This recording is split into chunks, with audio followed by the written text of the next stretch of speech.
The human voice. It's the instrument we all play. It's the most powerful sound in the world, probably. It's the only one that can start a war or say, I love you.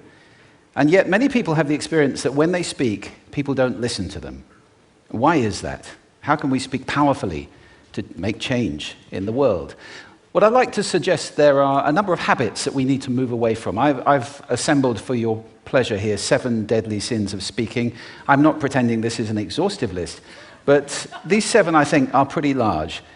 Habits that we can all fall into. First, gossip.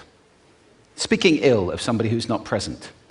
Not a nice habit, and we know perfectly well the person gossiping 5 minutes later will be gossiping about us. Second, judging. We know people who are like this in conversation, and it's very hard to listen to somebody if you know that you're being judged and found wanting at the same time. Third, negativity.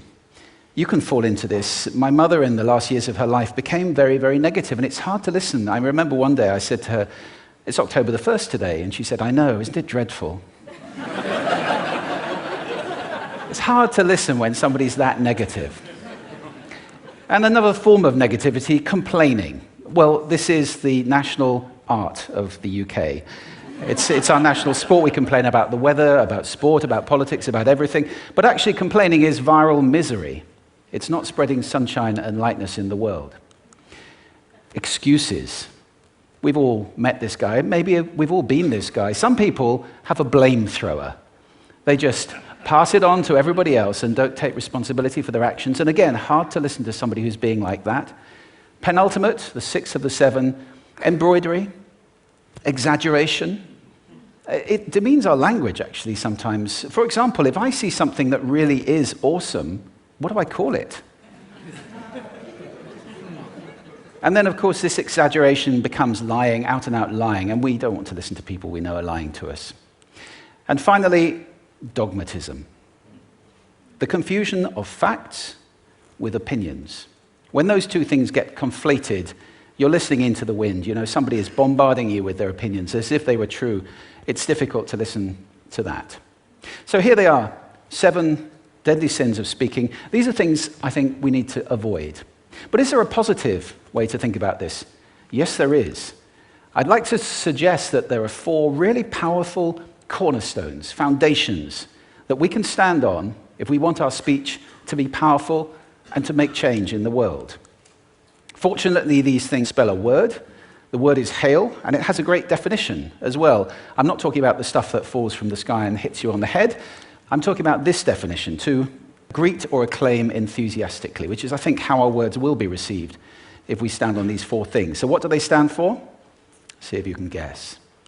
The H, honesty, of course. Being true in what you say, being straight and clear. The A is authenticity, just being yourself. A friend of mine described it as standing in your own truth, which I think is a lovely way to put it. The I is integrity, being your word, actually doing what you say, and being somebody people can trust. And the L is love. I don't mean romantic love, but I do mean wishing people well. For 2 reasons. First of all, I think absolute honesty may not be what we want. I mean, my goodness, you look ugly this morning. Perhaps that's not necessary. Tempered with love, of course, honesty is a great thing. But also, if you're really wishing somebody well, it's very hard to judge them at the same time. I'm not even sure you can do those 2 things simultaneously. So hail.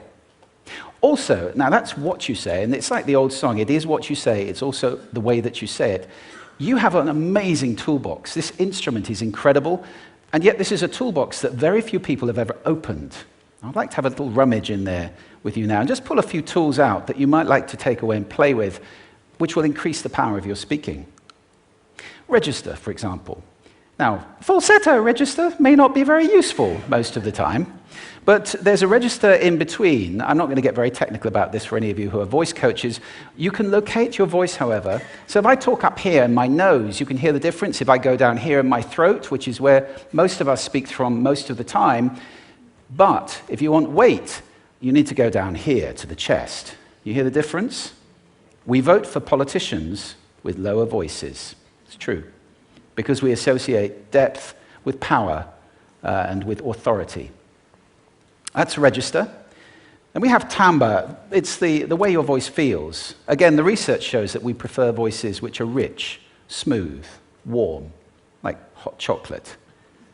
Well, if that's not you, that's not the end of the world, because you can train. Go get a voice coach. And there are amazing things you can do with breathing, with posture, and with exercises to improve the timbre of your voice. Then prosody. I love prosody. This is the sing-song, the meta-language that we use in order to impart meaning. It's route one for meaning in conversation. People who speak all on one note are really quite hard to listen to if they don't have any prosody at all. That's where the word monotonic comes from, or monotonous, monotone. Also, we have repetitive prosody now coming in, where every sentence ends as if it were a question. When it's actually not a question, it's a statement. And if you repeat that one over and over, it's actually restricting your ability to communicate through prosody, which I think is a shame. So let's try and break that habit. Pace. I can get very, very excited by saying something really, really quickly, or I can slow right down to emphasize. And at the end of that, of course, is our old friend, silence. There's nothing wrong with a bit of silence in a talk, is there? We don't have to fill it with ums and ahs. It can be very powerful. Of course, pitch often goes along with pace to indicate arousal, but you can do it just with pitch. Where did you leave my keys? Where did you leave my keys? It's a slightly different meaning in those two deliveries. And finally, volume. I can get really excited by using volume. Sorry about that if I startled anybody.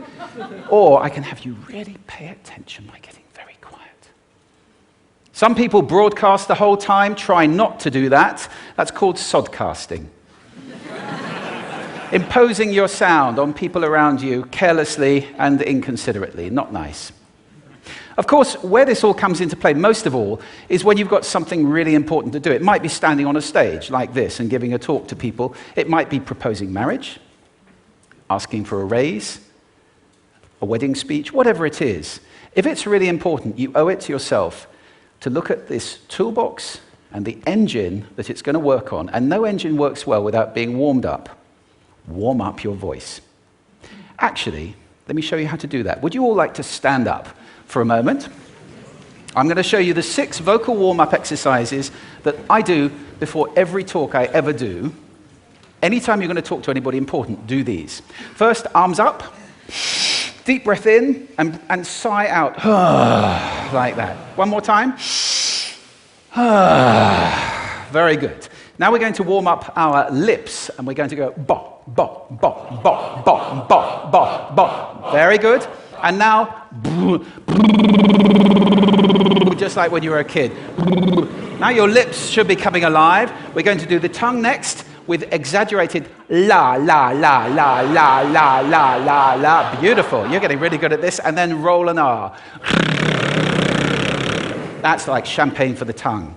Finally, and if I can only do one, the pros call this the siren. It's really good. It starts with we and goes to or. The we is high, the or is low. So you go wee, oh, wee.